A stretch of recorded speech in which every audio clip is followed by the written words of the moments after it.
एक राजा के दरबार में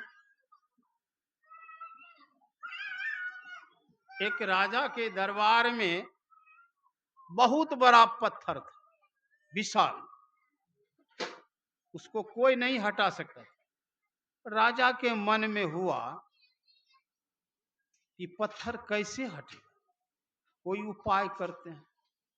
राजा ने ढोलहा दिलवा दिया राज में, ये पत्थर जो उठा के जहां कहेंगे दे आने के लिए वहां दे आएगा, आधा राजपाट दे देंगे। पूरे राज में ढोलहा दिलाया, बहुत पहलवान सब आया, कोई हिला भी नहीं सका उस पत्थर, इतना वजन था।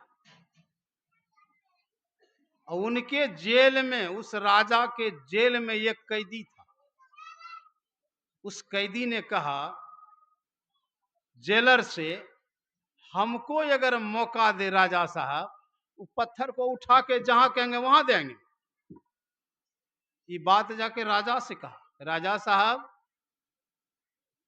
जेल में एक कैदी है और वह कह रहा है कि उस पत्थर को हम हटा देंगे। तो राजा साहब कहते हैं देखो उसको ये कहना नहीं उठाएगा, जितना दिन सजा भोग रहा है ना उससे दुगुना कर देंगे, कह देना। तो कहा ठीक है। उसको हथकड़ी सब खोल काल के लाया, देखा वो पत्थर सब कोई था। वो गया और पत्थर को उठा लिया। कहा राजा साहब इसको कहां पर रखेंगे? राजा का होश उड़ गया, ये आश्चर्य। कहा उठा के इसको दे आओ पोखर के नजदीक। गया वहां पोखर के नजदीक रख दिया। वहां से आया, करे इतना ताकत तुमको है, हथकड़ी नहीं तोड़ सकता था? जेल का दीवार तुम तोड़ नहीं सकता था? तोड़ कर भाग नहीं सकता था? चोर कहता है महाराज मैं तो तुरंत तोड़ तार के निकल जाता, लेकिन मेरे परिवार बाल बच्चे को आप सुरक्षित रहने देते? जेल में है तो कम से कम बाल बच्चा कटनी करके मजदूरी करके गुजर बसर कर रहा है, शांति से तो है। हम तोड़ के भाग जाएंगे तब क्या हाल होगा? कल कहो इसी मोह के कारण से तुम जेल में। कहा हाँ महाराज। कहा ठीक है, अब जेल में तुम नहीं रहोगे, तुमको 10 बीघा खेत दे देते हैं, अब खेती गृहस्थी करो, कमाओ, जब हमको जरूरत पड़ेगा कोई काम करने के लिए तो तुमको बुला लेंगे। कहा ठीक है महाराज, हमारा तो आप उद्धार कर दिए। तो मोह क्या है? मोह जो है आदमी को अंधा बनाता है। लोभ क्या है? आदमी को अंधा बना देता।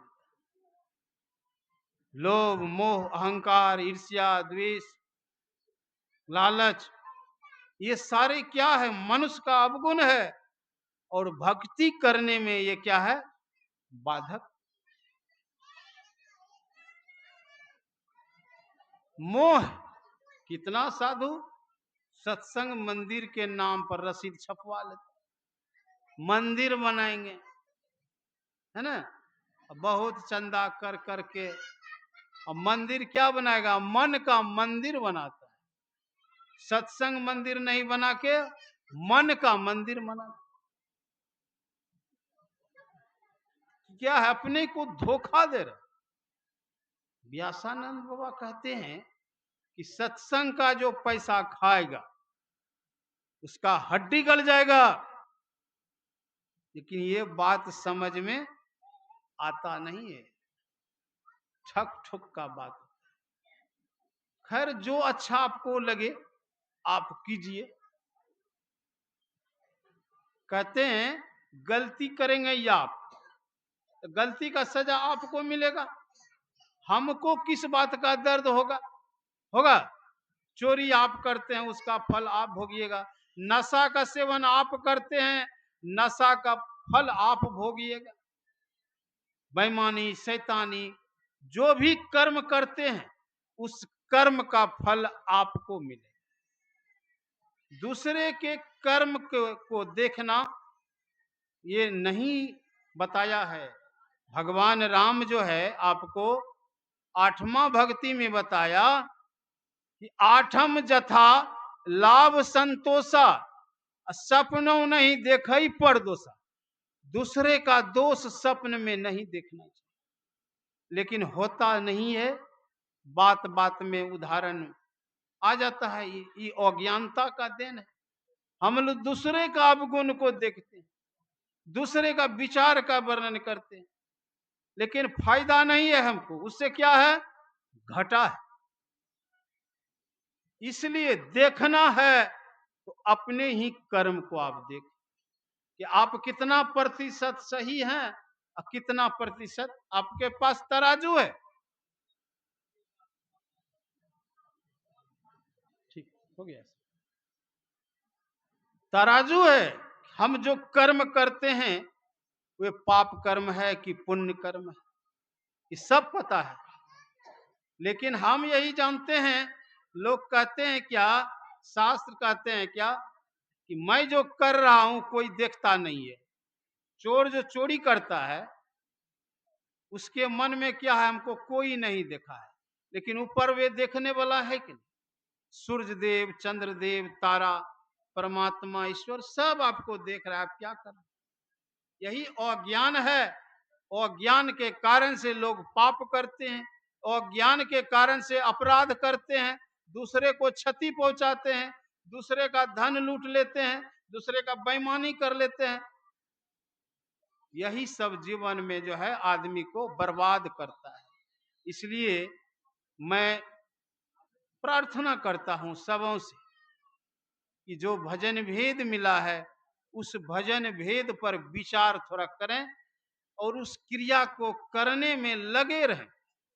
मानस जाप का सिद्धि करें, मानस ध्यान का सिद्धि करें और दृष्टि साधन का क्रिया करके अंधकार मंडल से प्रकाश मंडल में आप प्रवेश कर जाएं, तो आपका परम कल्याण हो जाएगा, उद्धार हो जाएगा और आवागमन के चक्र से आप मुक्त हो जाएंगे।